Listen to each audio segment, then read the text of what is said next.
Is your Jeep Grand Cherokee key fob not working? A dead battery is the most likely cause. This video shows you how to easily replace the battery in your 2014-2021 Grand Cherokee key fob. Save money and time with this simple DIY fix. The Jeep Grand Cherokee key fob from 2014 to 2021 models uses a CR2032 battery. This is a 3-volt lithium coin cell battery, measuring 20 millimeters in diameter and 3.2 millimeters thick. It's a common battery type found at most drugstores, supermarkets, and online retailers. When purchasing, avoid cheaper brands that might leak or fail prematurely to ensure reliable performance. For this replacement, you'll need a new CR2032 battery and a small flathead screwdriver or a coin to help pry open the fob. Work on a non-conductive surface to prevent static discharge. To open the key fob, first locate the small slot or button on the side of the fob.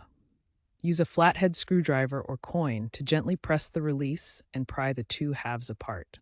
Take care not to damage the plastic. Once the key fob is open, you'll see the CR2032 battery inside. Note the polarity. The positive side faces up. Gently remove the old battery. You may need to use the screwdriver to help pry it out if it's stuck. Clean the contacts with rubbing alcohol if there's any corrosion.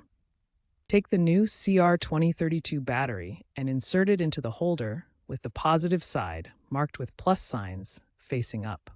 Make sure the battery sits securely against the contacts to prevent any loose connections that could cause intermittent issues.